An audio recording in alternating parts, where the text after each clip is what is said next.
Yes, people. Arsenal 0, Porto 1. Very well returned for the Arsenal in the Champions League. All that hype, after all that gas, all the talk. Oh, we are the favourites for the Champions League. Barcelona aren't at their best. Bayern Munich aren't at their best.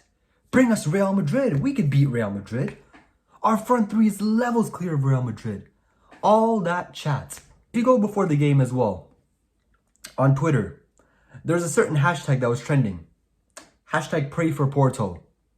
Pray for Porto. What? Pray for Porto.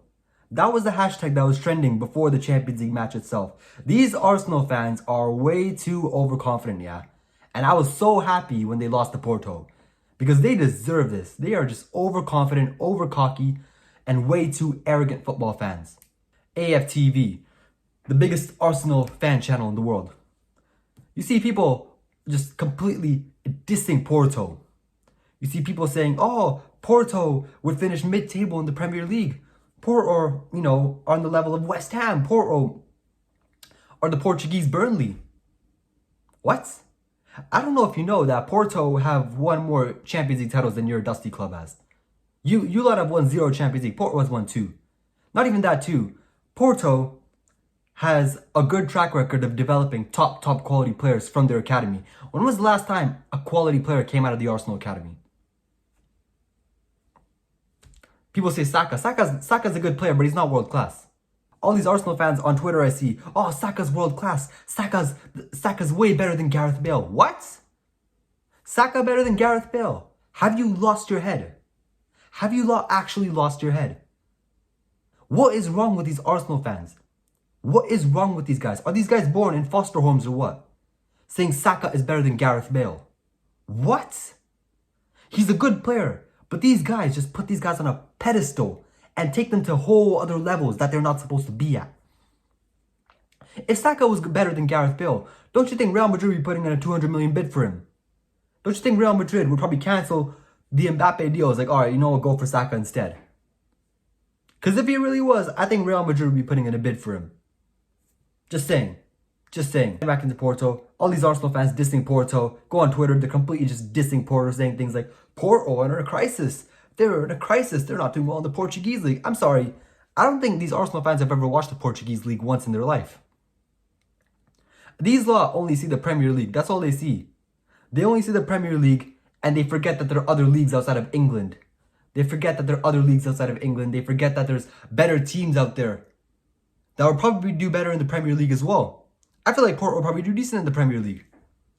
But again, these Arsenal fans are in a whole other world of their own. And they completely ignore the other leagues that there are in the world and just see the Premier League as the only league there is. Again, AFTV. There's one brother on AFTV named Julian. That guy, let me tell you, that guy is probably one of the most arrogant football fans I've ever seen. Alright? Going in, yeah. Just remember, yeah. Going into this game, man was out here completely dissing Porto. Saying things like, oh, Porto are the Portuguese Burnley. They play football like Sean Dyche. All these kind of things. What?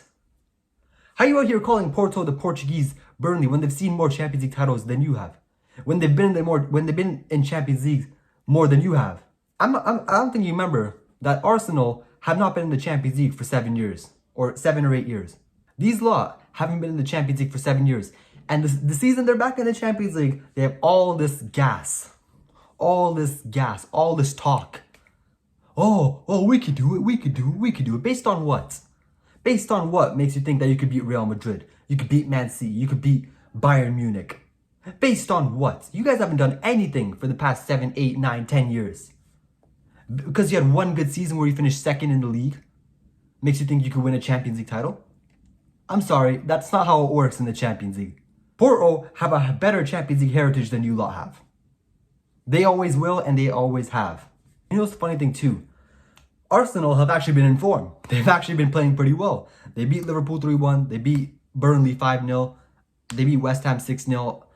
And then coming into this game, obviously, they thought, okay, Porto are on the same level as these guys as well. We could probably beat them as well. And completely mixing up Porto with teams that are fighting relegation in the Premier League and a team that's mid-table at best. mixing Porto in with these guys. Not a good recipe. They go in thinking like, oh, we could do it too, we could do it too. Just to go into that game and have no shots on target. No shots on target in a Champions League knockout game. And that too, in a away game as well. After all the hype you man were on, all the talk, the nice little form you man were on as well, just to have 0 shots on target. Then what else? Oh yes. Oh yes. If you go on the fan channels as well, if you go on Twitter, these guys, what they do, Arsenal fans, they always blame it on someone else. They always blame it on someone else. Every time they lose, they always blame it on someone else. They're out here blaming the referee. There's one guy out here blaming the ball boy.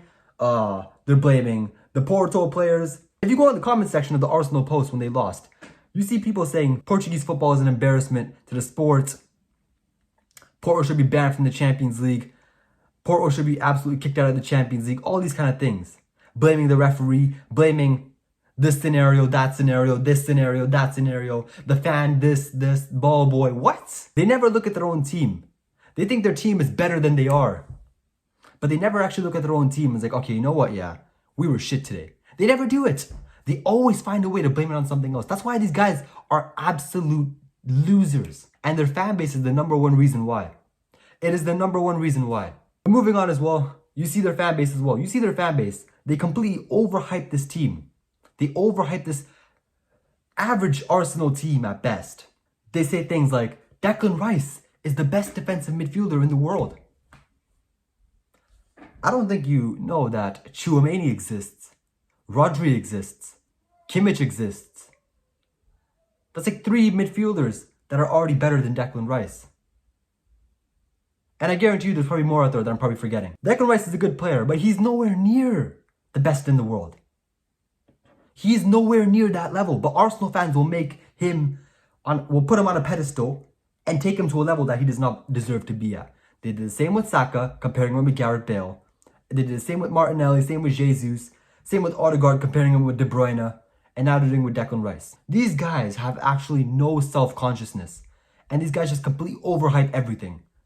That is the problem with the Arsenal fan base. These guys just overhype everything, come with so much talk, so much gas, just to lose. And that's the funny part as well. When they lose, it's funny because all the talk, all the gas goes completely out the window.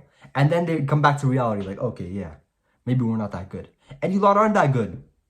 Your manager, Arteta, he is not going to win you the Champions League. He is not. He's not going to win you the Premier League. You're going to go trophyless this season. You're not winning anything under this manager. You're not. You're not winning anything under this manager. This is the same manager. I don't know if you Arsenal fans remember. This is the same manager that knocked you out in the Europa League against Olympiacos, lost against Villarreal, lost against Sporting Lisbon, and now is currently 1-0 down in the tie against Porto. And yes, I know there's a second leg. There's a second leg. Yes.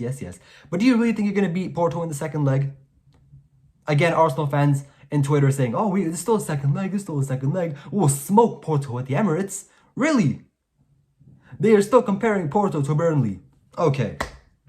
Because Porto, I guarantee this was going to happen. I predicted Porto they'd go 1-0 up in the first leg, score some scrappy goal or score a wonder goal like they did yesterday, and then come to the Emirates and just completely park the bus. And it's going to end 0-0 and they're going to go through. Mark my words, record this, clip this, whatever. I'm telling you it's going to happen. They're going to come to the Emirates and they're going to park the bus. It's going to end 0-0 and they're going to go through. It's going to be a Jose Mourinho masterclass, basically. You might as well get Jose Mourinho back as well. Because that's what Porto are going to do. Park the bus. And to be fair, it's going to work because Arsenal, they don't know how to play against a low block. They don't. And especially the Champions League. Big occasion, big game. They're going to crumble. So Arsenal, let me tell you, Arsenal, they're not going to do anything under this manager with this team. Because that team is basically average at best. But Arsenal fans completely overhype it. Overhype it like it's the best in the world. Overhype it like it's prime Barcelona. Even though it's not. But it is what it is. Arsenal fans in the mud. Deluded as always. Premier League and Champions League. I think it's best you keep that as a dream.